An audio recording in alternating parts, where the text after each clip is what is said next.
Assalamualaikum warahmatullahi wabarakatuh. Selamat siang buat peserta didik atau calon peserta didik SMA Negeri 4 Sumbar dimanapun berada. Perkenalkan, nama Bapak seperti yang kalian lihat di layar. Nama Bapak Muklis dengan gelar SPD, guru SMA Negeri 4 Sumbar dengan mata pelajaran sejarah. Tapi di MPLS ini Bapak memberikan materi tentang pengembangan bakat dan minat di sekolah. Nah, siswa sekalian, sebelum Bapak banyak berbicara tentang pengembangan bakat dan minat di sekolah, Bapak akan perkenalkan kalian dulu mengenai mengenal bakat dan minat. Istilah bakat dan minat mungkin tidak asing bagi kalian lagi karena sudah sering mendengar dan mengucapkannya.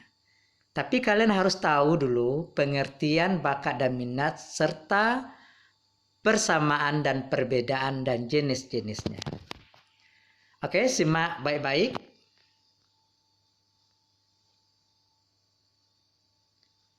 Kita masuk ke bakat.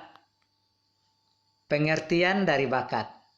Bakat merupakan potensi yang dimiliki oleh seseorang sebagai bawaan sejak lahir yang masih perlu dikembangkan atau dilatih untuk mencapai suatu kecakapan, pengetahuan, dan keterampilan khusus. Seseorang yang berbakat memiliki kemampuan belajar dengan tempo yang relatif pendek dibandingkan orang lain, namun hasilnya justru lebih baik.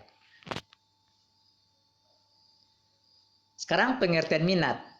Minat merupakan aktivitas atau tugas-tugas yang membangkitkan perasaan ingin tahu, perhatian, dan memberi kesenangan atau kenikmatan.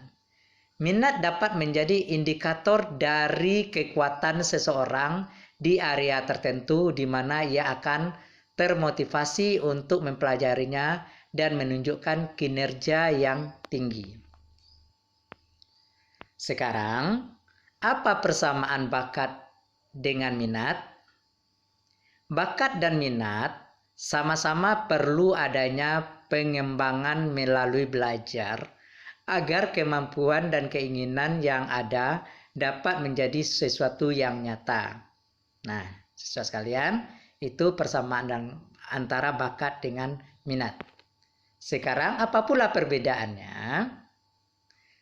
Bakat intern natural atau bawaan, lepas dari aspek suka atau tidak suka, tidak mudah berubah dan permanen. Aspek genetik lebih dominan. Ya, itu bakat. Jadi bakat itu siswa sekalian ada sejak lahir. Jadi ada faktor genetik atau turunan. Dia tidak akan berubah, dia bersifat permanen. Ingat ya, itu bakat. Sekarang minat. Kalau minat itu lingkungan natural atau hasil belajar, pengalaman, orientasi pada hobi, kesukaan semata, dan mudah berubah sesuai dengan tren. Itu bedanya. Kalau bakat permanen, kalau minat itu tidak permanen atau dinamis, berusaha berubah. Itu antara perbedaan bakat dengan minat. Jadi bakat itu sejak kita lahir ada unsur atau aspek genetiknya.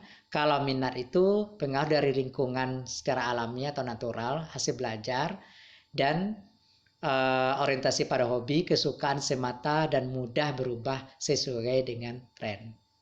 Udah paham antara perbedaan bakat dengan minat? Nah, sekarang kita lihat lagi jenis-jenis bakat. Ya, jenis-jenis bakat. Yang pertama, bakat umum. Bakat umum merupakan kemampuan yang berupa potensi dasar yang bersifat umum. Artinya, setiap orang memilikinya. Contoh, bernyanyi. Jadi semua orang itu mempunyai bakat umum. Bernyanyi, apalagi pokoknya yang umum yang sering dilakukan orang. Itu namanya bakat umum itu. Berikutnya, bakat khusus. Bakat khusus merupakan kemampuan yang berupa potensi khusus. Artinya, tidak semua orang yang memiliki. Contoh, kemampuan bermain musik, berbahasa, mekanik, melukis, olahraga, dan lain-lain. Anda misalnya, bakat Anda apa? Anda sekolah di SMA Negeri 4 Sumbar, sekolah keberbakatan olahraga. Berarti Anda punya bakat olahraga. Olahraganya apa? Mungkin sepak bola, ya, taekwondo, bulu tangkis, dan sebagainya. Itu namanya bakat khusus. Sekarang ini contoh bakat umum di video Bapak ini. Silahkan kalian putar videonya. Sekarang kita lihat macam-macam minat. Yang pertama, minat yang diekspresikan atau expressed interest. Seseorang dapat mengungkapkan minat atau pilihannya dengan kata-kata tertentu.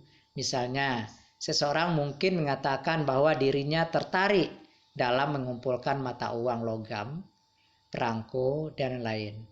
Itu adalah minat yang diekspresikan. Ya. Kamu berminat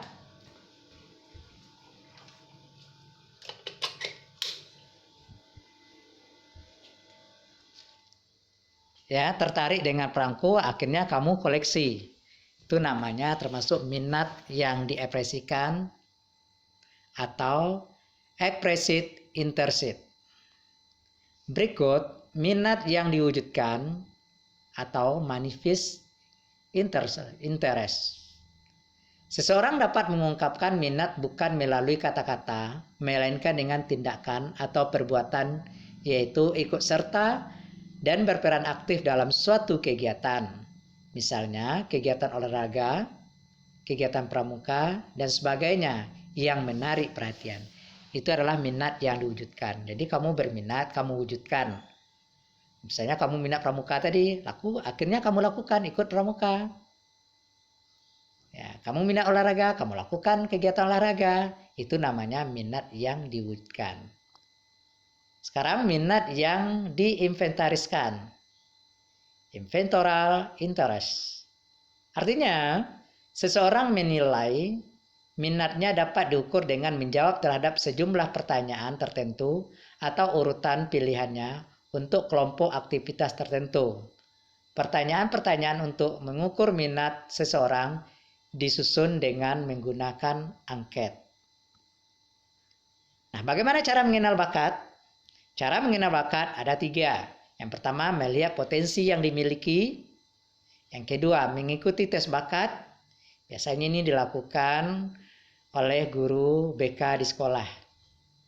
Yang ketiga, memadukan antara poin 1 dengan poin 2, yaitu memadukan antara potensi dan tes. Berikutnya, manfaat mengenal bakat. Yang pertama, lihat dulu enggak lagi. Yang pertama, adanya dukungan dan lingkungan, sumber daya manusia, fasilitas, biaya, dan lain-lain. Yang kedua, melatih atau mengolah bakat. Yang ketiga, adanya keberanian untuk berkembang. Cara mengembangkan bakat. Yang pertama, mengetahui potensi diri. Yang kedua, menentukan karir. Yang ketiga, mengembangkan profesi. Yang keempat, merencanakan aktivitas. Oke, siswa sekalian, sudah paham? Semoga paham ya. Sekian, terima kasih. Assalamualaikum warahmatullahi wabarakatuh.